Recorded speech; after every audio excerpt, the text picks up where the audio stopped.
Hold on to your hats. Vietnam just made a huge move that's sending shockwaves through the country and beyond. For decades, families in Vietnam have lived under the strict two-child policy, shaping the way generations have grown up. But now, as of June 2025, that policy is officially history. Couples across the nation are finally free to decide how many kids they want without government limits or pressure. This isn't just a bureaucratic update, it's a dramatic shift in how Vietnam sees its future and its families. So why the sudden change? The two-child policy was so effective that it's now causing new problems. Vietnam is facing a double whammy. Not enough babies being born and a population that's aging faster than ever before. With fewer young people entering the workforce, the country risks slowing economic growth and putting more pressure on younger generations to care for the elderly. The government's reversal is a race against time, hoping to avoid a looming demographic crisis that could reshape the nation's future. The new law gives couples full freedom over family size and timing, a total departure from decades of population control and a sign of changing priorities. For years, the message was smaller families for progress. Now, the government is encouraging people, please have more kids. It's a complete turnaround. The urgency is real. A shrinking workforce could stall Vietnam's economic momentum and threaten its ambitions for the future. Supporting an aging population requires a strong, youthful workforce, and that means more children are needed to balance the scales. This isn't just about family planning, it's about national survival, economic stability, and the future of Vietnamese society. Vietnam's leaders are betting big on this policy shift, hoping it will spark a new baby boom and secure the country's future. The world is watching closely to see if this bold experiment pays off and what lessons other countries might learn. It's a bold move, and the stakes couldn't be higher for Vietnam's future. The future of Vietnam may depend on how this new chapter unfolds and how many new voices join the next generation. To see why this change matters, let's rewind a few decades and look at the roots of Vietnam's population policy. After years of war, Vietnam worried about too many mouths to feed and not enough resources. The country was rebuilding from devastation, and leaders feared that rapid population growth would make recovery even harder. The two-child policy, formalized in 1988, aimed to slow population growth and help the country stabilize. It was seen as a way to ensure families could provide for their children and the government could plan for the future. Unlike China's one-child policy, Vietnam used public campaigns and social pressure, not harsh enforcement. The government encouraged smaller families through education, posters, and community meetings. Party members faced stricter rules. More than 2 kids could mean lost promotions or penalties. For government workers, following the policy was a sign of loyalty and responsibility. The policy worked.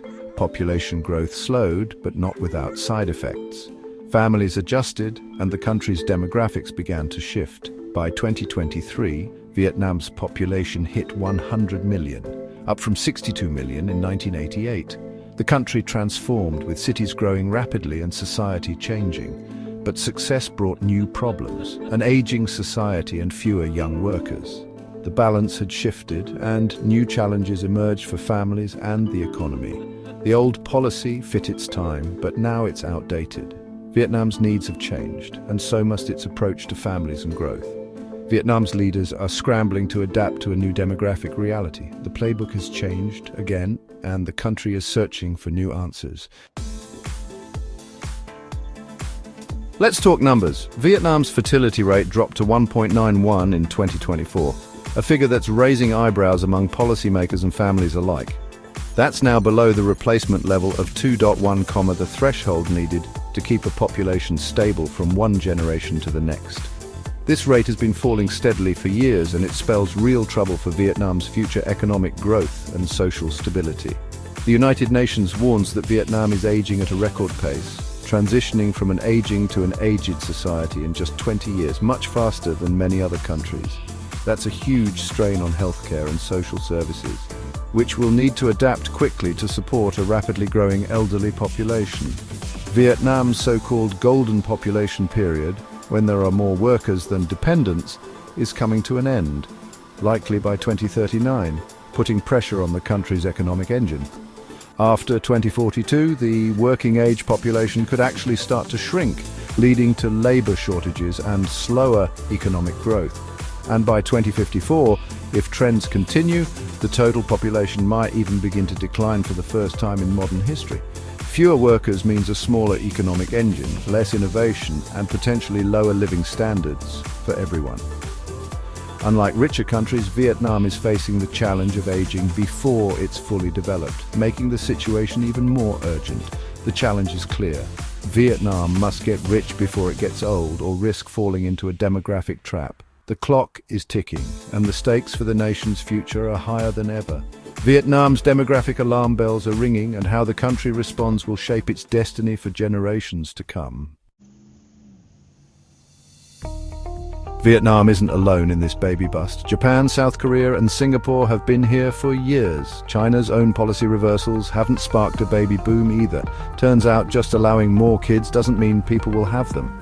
Money, time, and lifestyle matter a lot. Vietnam faces this challenge as a developing nation. Unlike its wealthier neighbors, other countries have tried cash bonuses, free childcare, and even robots for the elderly. No magic solution has emerged. Vietnam can learn from these experiments, but must find its own way. The demographic club is crowded, and the answers are elusive. The world is watching Vietnam's next move.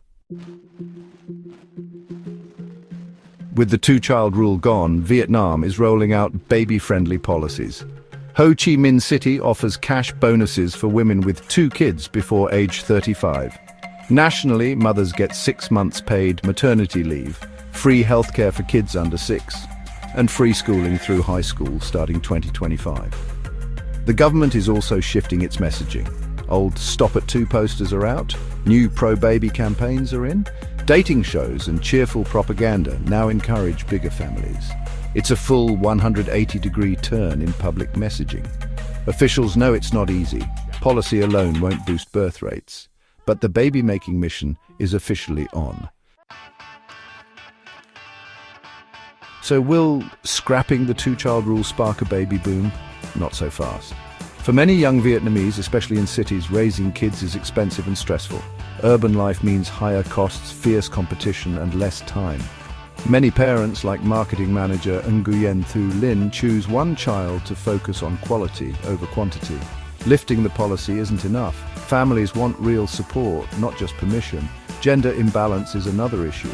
112 boys for every 100 girls in 2025, especially in the north.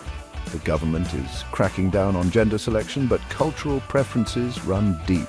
Economic, social, and cultural factors all shape family decisions. More freedom is just one piece of a complex puzzle. Real change will take time, and more than just new laws. If birth rates stay low, Vietnam risks slower growth and strained social systems. Scrapping the two-child policy is just the first step. Real progress means affordable childcare, gender equality, and economic security for families. Even with new policies, changing minds and habits is tough. Vietnam's resilience and community spirit are its strengths. The challenge: make raising a family attractive and joyful again. It's a question facing countries worldwide. How do we support the next generation? Vietnam's journey is just beginning. The world is watching and learning.